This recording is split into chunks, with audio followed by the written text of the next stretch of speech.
Yale Skull and Bones, the number 322, George W. Bush and John Kerry, and the secretive world that shaped U.S. politics for over a century. All that and more. Welcome to Whispers of the White House. Hello, my wise listeners. Thanks for joining me today as we look into one of America's most mysterious and controversial secret societies, Yale's Skull and Bones. This is Whispers of the White House, and I'm your host, Dr. Heather Wisdom. Without further ado, let's jump in. They call it the Brotherhood of Death. Its members have gone on to become presidents, CEOs, Supreme Court justices, CIA directors, and media moguls. But what really happens behind those closed doors at Yale's High Street tomb? What is the true meaning of the mysterious number 322, and why does it seem to follow these men throughout their careers? Even more chilling, we'll explore possible connections to the sudden death of journalist Tim Russert, a man whose questions about skull and bones may have led him down a dangerous path. Plus, we revisit the viral moment when University of Florida student Andrew Meyer was infamously tased for daring to ask John Kerry about his skull and bones connections. Was it just bad timing or something more sinister? To understand Skull and Bones, it's important to look at its origins. Founded in 1832 at Yale University by William Huntington Russell, who was an American educator and politician. He graduated from Yale in 1833 and later established the New Haven Collegiate and Commercial Institute, a military-style school. Russell also served in the Connecticut state legislature and was a strong abolitionist. Alphonso Taft was an American jurist and politician. After graduating from Yale in 1833, he pursued a legal career and later served as U.S. Secretary of War and U.S. Attorney General. Taft was also the father of William Howard Taft, the 27th President and 10th Chief Justice of the United States. The society was established following a dispute among Yale's debating societies over the Phi Beta Kappa Awards and was inspired by German secret societies. Other founding members include Frederick Ellsworth Mather, a Democratic member of the New York State Assembly, Phineas Timothy Miller, an American physician, George Ingersoll Wood, an American clergyman, and Adam Joel Silkwood, an American administrator. This elite secret society was established to cultivate future leaders in industry, politics, and the military. Members, known as Bonesmen, are selected each year from among Yale's most promising juniors, with only 15 chosen each year. The society meets in a windowless, mausoleum-like structure on Yale's campus known as the Tomb. Inside, initiates are said to take part in bizarre rituals, including lying in a coffin and confessing their deepest secrets. They're asked to confront their mortality and solidify their loyalty to the Brotherhood above all else, even above family, religion, and country. Here's where it gets interesting.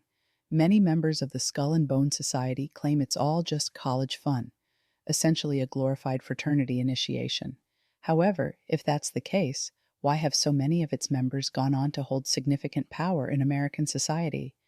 We're talking about presidents, senators, CIA directors, and others who, while perhaps less prominent, are still notable figures in American history, such as Nobel Prize winners, U.S. Olympians, authors, actors, and even NFL players. Media executives, too.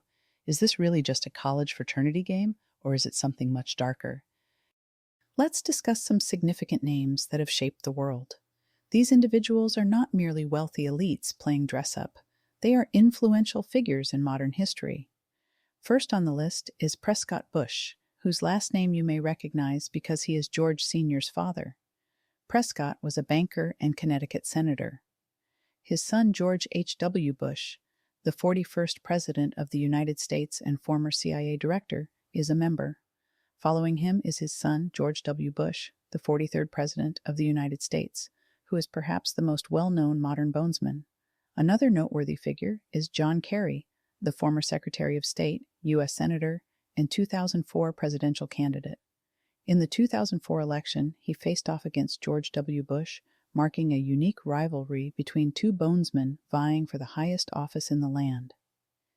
Meanwhile, William Howard Taft, the 27th President of the United States and the 10th Chief Justice of the Supreme Court, was one of the earliest bonesmen to reach the White House.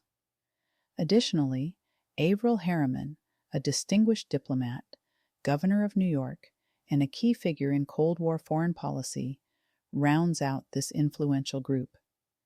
Even the founder of FedEx, Frederick Smith, was a member.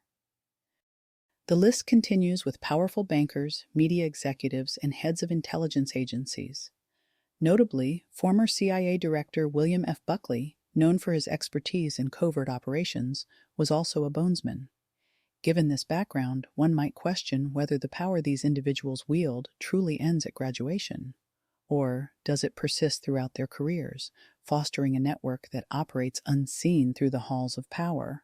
Consider, for example, that George W. Bush and John Kerry were rivals for the White House in 2004. Yet when asked on live television about Skull and Bones, both provided the same unsettling response: "It's so secret we can't talk about it." This odd synchronicity raises a thought-provoking question. Is it merely coincidence, or is there collusion at play? Let's talk about the rituals, the stuff movies and conspiracy theories are made of. The rituals of Skull and Bones are considered some of the most mysterious and controversial aspects of the society. Members officially describe them as just silly college traditions, but leaked accounts from former bonesmen, journalists, and investigative reports indicate that the rituals may be far more intense, bizarre, and psychologically significant. The initiation ceremony is the most well-documented and notorious ritual within Skull and Bones. New members, known as neophytes or initiates, must undergo a symbolic experience of death and rebirth. This involves several key elements, including the coffin ritual, where the initiate lies down inside a real coffin, symbolizing their death to the outside world and signifying a departure from their former identity. Senior members chant prayers, incantations, or secret mantras, often in Latin or cryptic languages, enhancing the ritual's mystique. Once the coffin ceremony is complete, the initiate is deemed reborn into their new identity as a lifelong member of Skull and Bones, with their old self considered dead, thus binding them to the society for life. During the ritual, initiates may also be required to confess their most intimate secrets, darkest fears, and past sins in front of all members, which critics argue could serve as a form of blackmail, ensuring their loyalty. Additionally, some accounts suggest that initiates must strip naked as part of a symbolic shedding of their old selves, a practice common in many rites of passage within secret societies and fraternal orders. Ultimately, this initiation ritual aims to create a psychological bond between members. Through the themes of death, rebirth, and the sharing of personal secrets, the initiate's loyalty to the group is solidified, echoing similar themes found in Masonic rites. One of the most infamous images associated with Skull and Bones is the collection of skulls reportedly kept inside the Tomb, the group's building at Yale University. A highly controversial claim suggests that members of Skull and Bones, including Prescott Bush, the grandfather of George W. Bush, stole the skull of Geronimo, the Apache leader, from Fort Sill, Oklahoma, and brought it to the Tomb. It is said that initiates are asked to swear oaths of loyalty to the group while in the presence of skulls or bones, often placing their hands on them. Some reports allege that members drink wine, blood, or another symbolic elixir from a skull, a practice that resembles rituals from ancient warrior cults and secret orders, drawing comparisons to traditions seen among the Knights Templar and other esoteric groups. The use of skulls in these ritualistic settings has ancient roots, symbolizing mortality, the afterlife, and secret knowledge. By swearing loyalty in the presence of skulls, members may be bound to a shared awareness of their inevitable mortality, encouraging them to seize power while they are alive. When new members join Skull and Bones, they are assigned nicknames or code names that they use throughout their time in the society. These names are often symbolic, humorous, or ironic. Members receive names that may reflect their physical characteristics, behavior, or historical figures. For example, George H.W. Bush's nickname was reportedly Magog, which symbolizes the biblical enemy of Israel, while another member was called Long Devil due to his height. Some members have names inspired by literary, mythological, or biblical figures. This practice holds significance similar to Masonic traditions, as adopting a new name signifies shedding one's old identity. In many esoteric societies, the act of renaming represents a fresh start, and is often viewed as a form of enlightenment or ascension to a higher state of knowledge or power. One of the most controversial aspects of the Skull and Bones initiation ritual is the confession ceremony, where initiates are required to share their most intimate personal secrets, failures, and embarrassing moments. Seated in a circle with their fellow bonesmen, each initiate must disclose embarrassing, intimate, and often sexually explicit details about themselves. This process is intended to serve as a form of purification, bringing the initiate closer to their new brothers. Critics argue that this practice functions as a psychological tool for control. If a bonesman were to betray the society, their deepest secrets would be known by other members, creating leverage for potential blackmail. Some believe this practice is used to compromise members for life, ensuring they can be manipulated later in their careers as CEOs, politicians, or judges. Others contend that the ritual fosters absolute trust among members, as each individual becomes bound to the group through shared vulnerability. Well, let's talk about where this all takes place, the tomb. The tomb is the dark, windowless, mausoleum-like building on Yale's campus where Skull and Bones holds its ceremonies. Members meet regularly at night for ongoing rituals, often linked to global events, significant dates, or internal promotions within the organization. Strict secrecy protocols prohibit the use of phones, recordings, and leaks, with members sworn to absolute confidentiality about what occurs inside the tomb. Each time they enter, members are reportedly reminded of their death to the outside world, reinforcing a sense of separation. Rituals involve the use of historical bonesman memorabilia, such as the skull of Geronimo, old swords, and symbols associated with death and rebirth. While some conspiracy theorists suggest that mild hallucinogens, like certain ceremonial wines or potions, may be consumed during these rituals, this has not been verified. Overall, the tomb's rituals aim to create an in-group and out-group dynamic, reinforcing members' perception of their access to hidden power, knowledge, and influence, while the secrecy and ritualistic nature of these gatherings contribute to the mystique of power that characterizes elite organizations. Like the Freemasons, members of Skull and Bones are believed to use handshakes, gestures, and coded phrases to identify one another in public. Key elements of their rituals include a handshake of recognition that resembles the Masonic gesture, involving specific pressure on certain knuckles or fingers, and a coded language where members refer to Skull and Bones as the Order or the Brotherhood of Death. In elite settings such as boardrooms, Senate chambers, or courtrooms, members are rumored to recognize each other through silent nonverbal signals. This practice of using handshakes and signs enables members to identify one another even in public or high-stakes environments, helping secret societies maintain their influence in business, politics, and media.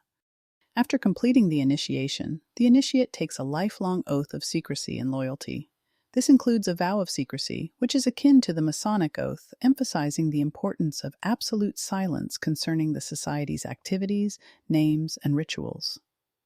And although this claim remains unverified, some conspiracy theories suggest that blood oaths were taken during the early history of Skull and Bones. While much of Skull and Bones rituals are shrouded in secrecy, leaked accounts from former members and investigators provide a compelling glimpse into their symbolic world. Their use of death imagery, psychological confession, and symbolic rebirth mirrors the themes of ancient mystery schools, Freemasonry, and warrior cults. But beyond the theatrics, critics say the rituals are a tool to instill absolute loyalty, compromise members, and create an elite network of power brokers that extends far beyond Yale. If power is about perception, then Skull and Bones has mastered the art of secrecy, creating an aura that is at once mythical and terrifying. Members of the Skull and Bones Society are shrouded in mystery and tradition, utilizing intricate Masonic-style symbolism that includes recognizable motifs as mentioned: skulls, crossbones, and the secret handshake. But the most notable symbol is the number 322, which appears prominently on their flags, documents, and encoded communications. The significance of 322 in the context of Yale's Skull and Bones secret society has sparked intense speculation, debate, and a myriad of conspiracy theories for decades. One of the most widely accepted interpretations suggests that 322 refers to the death of the famed Greek orator Demosthenes, who met his end in 322 BC. Renowned for his staunch defiance against powerhouses like Macedonian King Philip II and his successor, Alexander the Great, Demosthenes became a symbol of resistance. According to historical accounts, when he found himself cornered by his enemies, he took the drastic step of ending his life with poison, a desperate act that underscores the struggle against oppressive forces. This connection to Demosthenes may serve as a powerful emblem of the concepts of defying tyranny and taking control of one's destiny. It resonates with the broader idea of elite secret societies positioning themselves as the unseen architects of power behind societal norms. In this light, the number 322 could symbolize a pivotal moment in history, a transition from the independent governance of Greek city-states to the reign of expansive empires, reflecting a significant shift in the dynamics of power. Another captivating theory suggests that 322 signifies the society's position as a second chapter of an elite German secret organization. This theory suggests that Skull and Bones traces its lineage back to an ancient European secret society, potentially linked to the enigmatic Bavarian Illuminati or established German Masonic lodges. Exploring the meanings of these numbers provides interesting insights. In numerology, they often break numbers down to their simplest forms. For example, adding 3 plus 2 plus 2 gives us 7, which many cultures see as a sign of completeness and divine order. Numerologists also see 3 and 22 as symbols of opposites, where 2 represents conflicting forces, like male and female or good and evil, while 3 stands for power, the Trinity, or a divine essence. There is also a strong link to Freemasonry. The number 3 is sacred in this tradition, seen in the 3 degrees of Masonry. The number 2 symbolizes balance, duality, and the path to a deeper understanding of the mysteries within these secret societies. Let's talk about one of the most chilling moments in modern media, the death of journalist Tim Russert. Tim Russert was a legendary American journalist, political commentator, and longtime moderator of NBC's Meet the Press, one of the most influential political talk shows in U.S. media history. Known for his sharp questioning and ability to hold powerful figures accountable, Russert was a journalist who didn't shy away from controversial topics or difficult conversations. He was beloved for his fairness and ability to ask the questions everyday Americans wanted answered. Russert's interviews with politicians, including U.S. presidents, presidential candidates, and high-ranking officials, set a gold standard in political journalism. His no-nonsense, straightforward style earned him respect on both sides of the aisle. One of the most memorable moments of his career occurred during the 2004 presidential election, when he confronted George W. Bush and John Kerry, both members of the secretive Skull and Bones Society, on their membership in the organization. Their responses were eerie. Both men brushed it off, with Bush giving a wry smile and Kerry simply saying, "It's so secret we can't talk about it." This public acknowledgement of Skull and Bones only fueled conspiracy theories about the society's reach into the highest levels of U.S. government. And for some, it raised questions about whether Russert had stepped too close to the forbidden topics: Skull and Bones, CIA influence, and the nature of American power. On June 13, 2008, at the age of 58, Tim Russert died suddenly of a heart attack while at work in NBC's Washington bureau. Official reports stated that his cause of death was a massive heart attack linked to coronary artery disease, a condition he was reportedly being treated for. But for many, the timing of Russert's death seemed suspicious. He was, at the time, one of the most influential media figures in America, particularly in political journalism. His ability to publicly question elites and hold them accountable was seen as a threat by some in power. Russert's death, according to medical examiners, was due to a plaque rupture in his coronary artery. His death was ruled natural. However, whispers of conspiracy began to surface almost immediately. Theories suggest that Russert's death was far from natural. One of the most persistent and chilling conspiracy theories surrounding Tim Russert's death is the belief that the CIA may have been involved, possibly using a covert assassination weapon developed during the Cold War. In 1975, during the famous Church Committee hearings, Congress exposed the CIA's covert weapons and assassination programs, revealing an infamous weapon known as the heart attack gun.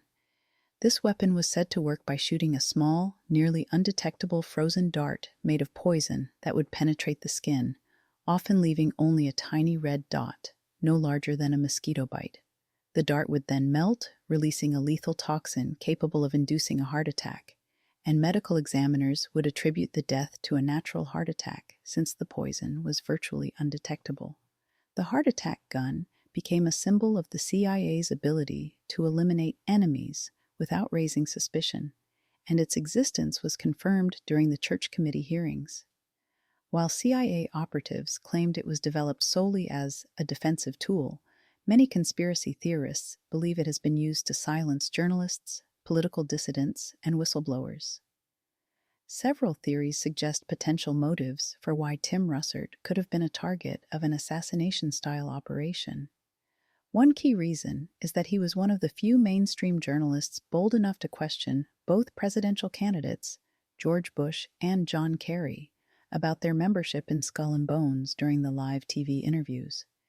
This moment stood out, leading some to believe Russert put himself on a list of potential threats to hidden networks of power by crossing a perceived line. So did the CIA actually kill Tim Russert? This question has sparked debate and speculation. Some people point to various pieces of evidence to support the idea that a covert intelligence agency may have been involved in his death.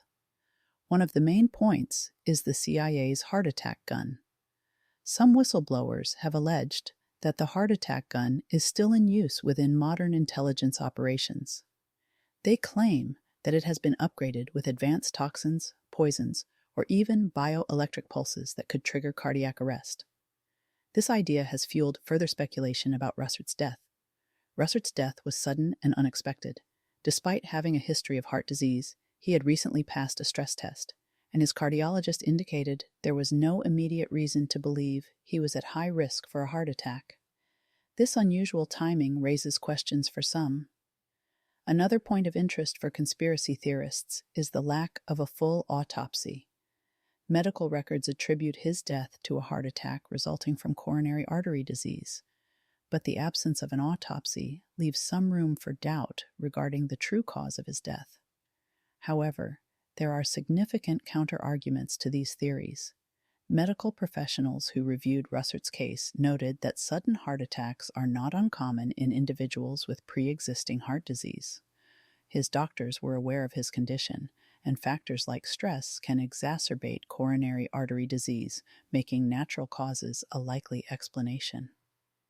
Skeptics point out that, while the existence of the heart attack gun was acknowledged in 1975, there is no direct evidence to suggest it was ever used on Russert.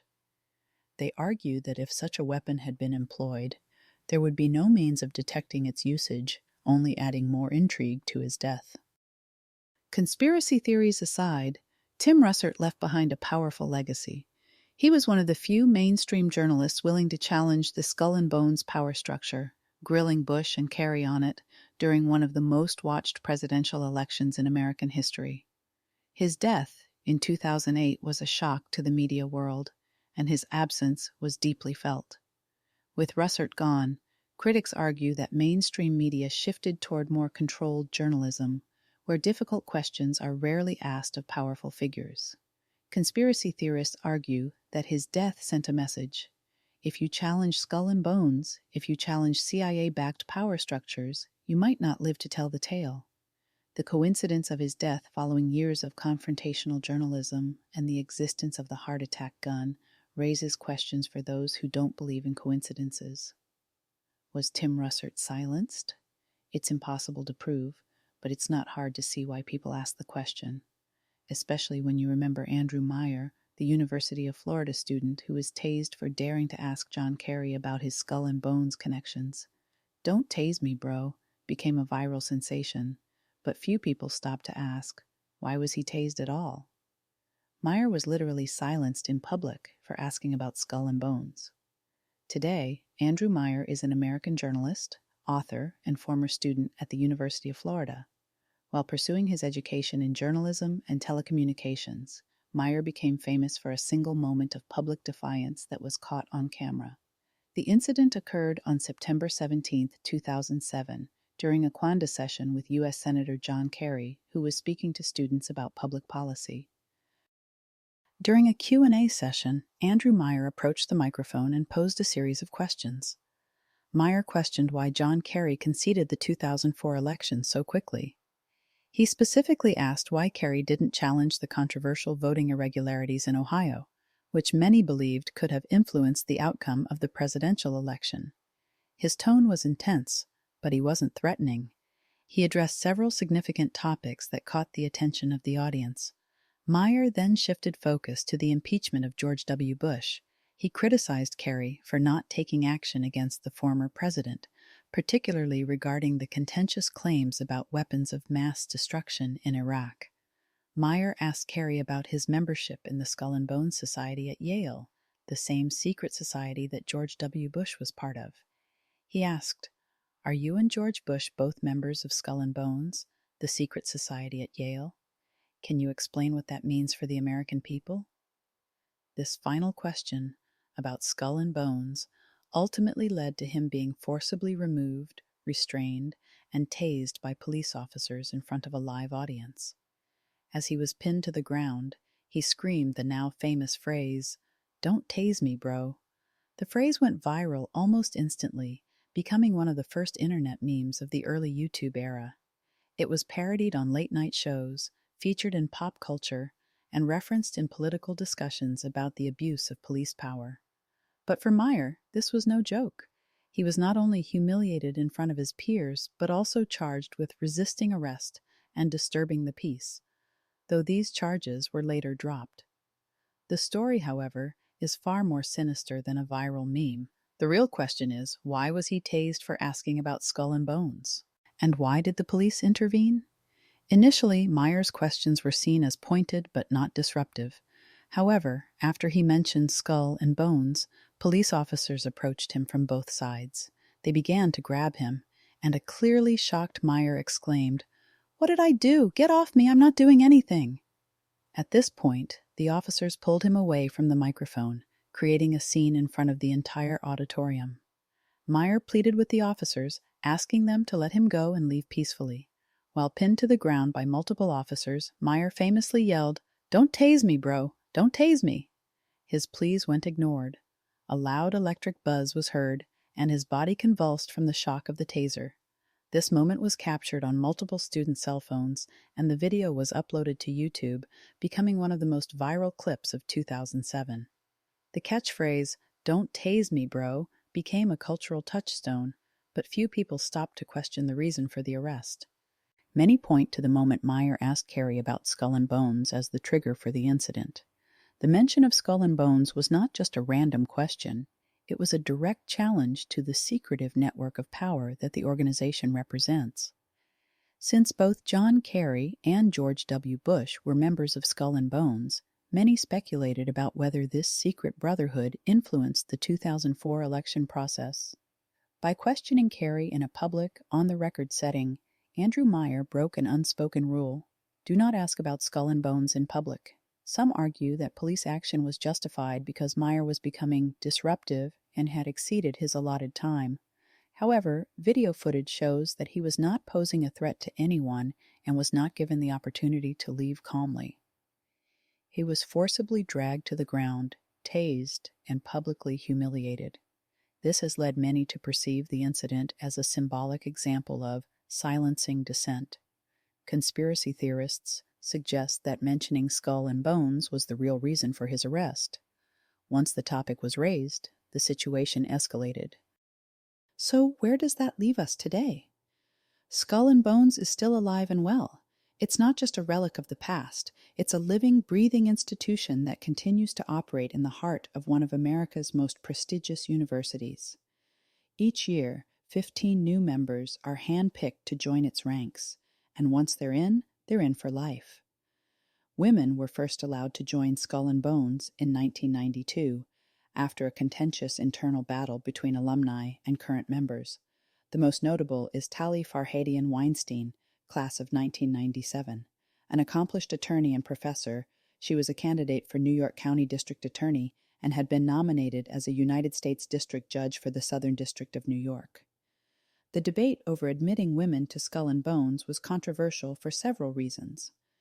Many older alumni, including prominent donors and former members, opposed the change, fearing it would harm tradition. While this change is viewed as significant, some critics say it has not altered the society's secrecy or elite power. Their rituals, like the coffin ceremony, the oath of secrecy, and the symbolic rebirth, are still very much part of the process. And while the society has modernized in some ways, allowing women and diversifying its membership, its core mission hasn't changed. Skull and Bones exists to identify, recruit, and groom future power players. It's a network that doesn't just open doors, it builds them. Presidents, CIA directors, Supreme Court justices, bankers, media executives, they all have one thing in common: access to Skull and Bones' network of influence. While its members may claim it's all in good fun, the legacy of power speaks for itself. The question we should all be asking is, what happens behind those windowless walls of the tomb today? Is it just a college tradition, or is it something far more sinister? We may never know for sure, but here's what we do know. The men and women who step out of that mausoleum aren't the same people who went in. They leave with connections most of us can only dream of. Connections can shape presidencies, influence wars, and control the narrative of history itself. If you think secret societies are relics of the past, you're only half right. They're relics that never stop moving. Skull and Bones isn't just a story of old men in robes drinking from skulls. It's a story of power, past, present, and future. Well, that's all the time we have for today. Thank you for joining me. If you enjoyed this episode, please share it with your friends, rate and subscribe. And don't forget to check out my other shows, The Wisdom of Sex and Tales on the Couch. Until next time, I'm Dr. Wisdom, reminding you that secrets only stay secret until they're whispered.